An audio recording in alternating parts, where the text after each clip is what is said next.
समय की बात है। एक गांव में एक किसान था। वो परिस्थितियों से ठीक ठाक था। उसकी 2 बेटियां थी, माया और सोना। छोटी बेटी बहुत ज्यादा धार्मिक थी। वो हर साल एकादशी का व्रत किया करती थी, जिसके कारण वो हर काम में, पढ़ाई में, लिखाई में, गाने में, बजाने में, इवन हर चीज में बहुत आगे थी। पूरे गांव के लोग उसकी तारीफ किया करते थे। इसके कारण उसकी बड़ी बहन उससे बहुत जलती थी। उसकी बड़ी बहन उसको मारने की बहुत कोशिश भी करती थी।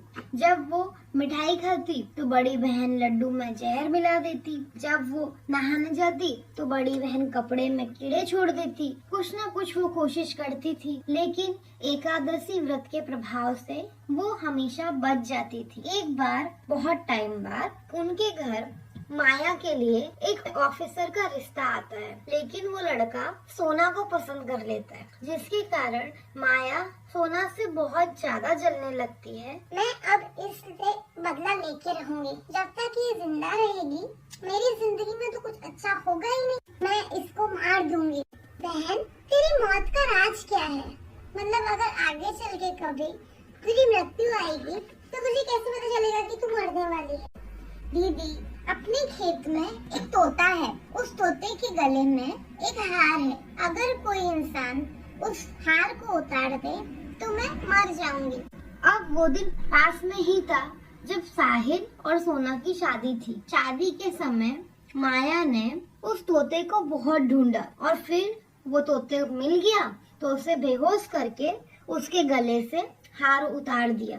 जैसे ही हार उतारा तो यहाँ पर सोना और साहिल के 3.5 फेरे पूरे हो गए थे और उतने में ही सोना बेहोश हो गई। पूरे माहौल में अफरा तफरी मच गई। सोना, क्या हुआ तुम्हें? क्या हुआ सोना? क्या हुआ सोना को? क्या हुआ मेरी बेटी? क्या हुआ? सारा माहौल एकदम शोक में चला गया। माया इतने में आई। पिताजी, मुझे सोना के जाने का बहुत दुख है, लेकिन अभी गांव में आपकी इज्जत का भी सवाल है, तो आप साहिल से मेरी शादी कर दीजिए। इसके अलावा मुझे और कोई रास्ता नजर नहीं आ रहा है। हाँ बेटा, तुम सही कह रही हो। हाँ बेटा, ऐसा ही करते हैं। नहीं, लेकिन मैं तो सोना को ही अपनी पत्नी मानता हूँ। मैं तो सोना से ही शादी करूँगा। दामाद जी, सोना नहीं रही है। अभी आपको भी अपना जीवन पूरा व्यतीत करना है। अभी आपकी भी कोई उम्र नहीं है, इसलिए आप माया से शादी कर लीजिए। ठीक है, अगर आप ऐसा चाहते हैं तो मैं माया से शादी कर लेता हूँ। माया और साहिल के 3.5 फेरे पूरे हो जाते हैं। फिर माया विदा हो जाती है, लेकिन साहिल ना तो माया से बात करता और ना ही उसके हाथ का बना हुआ कोई खाना खाता, क्योंकि वो मन ही मन सोना को ही अपनी पत्नी मानता था। एक दिन ऑफिस से लौटते टाइम पे एक खेत के पास साहिल की बाइक खराब हो जाती है। तो फिर वो आसपास देखता है तो उसे उस खेत में सोना की लाश दिखाई पड़ती है। वो जल्दी से दौड़ के उसके पास जाता है और इतने में देखता है कि वो होश में आ जाती है। तो वो घबरा जाता है और उससे पूछता है, ये क्या है सोना? तुम दिन भर बेहोश रहती हो और रात के समय तुम होश में आ जाती हो। ये कैसी पहेली है? मुझे बताओ, जब हमारे 3.5 फेरे हुए उस समय तुम बेहोश क्यों हो गई? मैं क्या बताऊँ साहिल, मेरी बड़ी बहन मुझसे बचपन से बहुत जलती है, बहुत ईर्ष्या करती है। उसने मुझे मारने की बहुत कोशिश की, उसने सब चीजें ट्राई की। फिर एक दिन उसने मुझसे मेरे मौत का राज पूछा तो उसने मिट्टू को ढूंढकर उस तोते के गले से वो चेन उतार दी और अब वो चेन दिन भर पहन के रखती है। तो मैं दिन में बेहोश रहती हूँ और रात में वो चेन उतार देती है तो मैं रात में होश में आ जाती हूँ। इसलिए ये सब हुआ। साहिल अब रोज ओवर टाइम का बहाना देकर रोज सोना के संग समय व्यतीत करने लगा। यहाँ पर पता नहीं साहिल आजकल कहाँ रहता है। ओवर टाइम करता है, घर में तो रहता ही नहीं। पता नहीं क्या चल रहा है, पता करना पड़ेगा। माया उसके बारे में बहुत पता करती है, पर उसे कुछ मालूम नहीं पड़ता।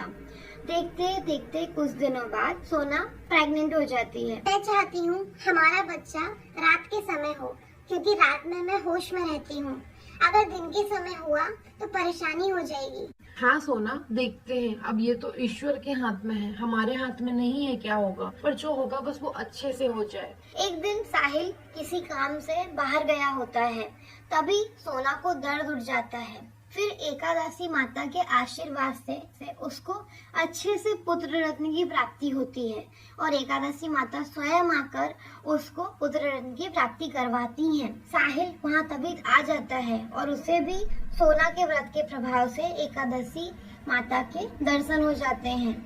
फिर साहिल, अब ये जब तुम्हारा पुत्र 5 साल का हो जाएगा तो माया के गले से वो चेन लाकर सोना के गले में पहना देना। ठीक है माँ, मैं वैसा ही करूँगा। देखते देखते समय बीत जाता है, 5 साल कंप्लीट हो जाते हैं।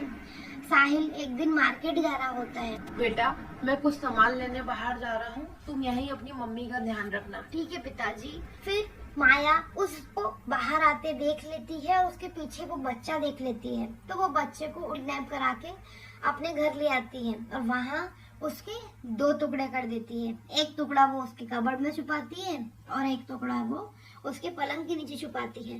तब एकादशी माँ भिखारन का रूप लेकर, एक बूढ़ी अम्मा का रूप लेकर उसके द्वार में आती है और भिक्षाम देही बोलती है।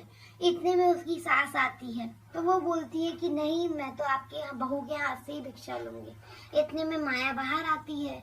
फिर एकादशी माँ बिल्ली का रूप लेकर उसके कमरे में जाती है और वो लड़के के दोनों टुकड़ों को निकालकर जोड़ देती है और लड़के के दोनों टुकड़ों में जान डाल लेती है, जिससे युवराज जिंदा हो जाता है। तभी साहिल आ जाता है और साहिल, माया अगर तुम इस बच्चे का अच्छे से ध्यान रखोगी तो हो सकता है कि हमारे रिश्ते में भी प्रेम आ जाए। माया ये बात सुन के बहुत खुश हो जाती है। वो हर दिन बच्चे का बहुत अच्छे से ध्यान रखने लगती है। फिर एक दिन, बेटा, तुम उस आंटी से उनके गले का हार मांग लो, तो फिर वो हम तुम्हारी मम्मी को पहना देंगे, जिससे तुम्हारी मम्मी जिंदा रहने लगेगी। ठीक है पापा। आंटी मुझे आपके गले का हार चाहिए, प्लीज दे दो ना। अगर मैं इसे अपने गले का हार दे दूंगी तो सोना तो वैसे भी मर चुकी है, अभी कोई परेशानी भी नहीं है। ठीक है, कम से कम मुझे साहिल का प्यार मिल जाएगा। खुशी खुशी माया उसको अपने गले का हार दे देती है और साहिल और युवराज जाके वो हार सोना को पहना देते हैं तो सोना जीवित हो जाती है। फिर उसको वो दोनों अपने घर में लेके आ जाते हैं। माया सोना को देख के शॉक्ड हो जाती है। अरे सोना, तुम्हारी वजह से सोना इतने दिनों से सबको ऐसा लग रहा था कि मर गई है, पर ऐसा नहीं था। एकादशी माँ के प्रभाव से सोना अभी भी जिंदा थी और आज वो जिंदा है और ये हमारा बच्चा है। इतने में माया सदमे में चले जाती है और साहिल उसे उसके मायके छोड़ आता है। उसके पापा को उसके किए सारे कर्म बताता है। दामाद जी, हमें माफ कर दीजिए, शायद ये हमारे ही किसी गलत परवरिश का फल था जो ऐसा हुआ। इस कहानी से हमें ये मालूम पड़ता है कि सबको साल भर में एक बार एकादशी व्रत जरूर करना चाहिए।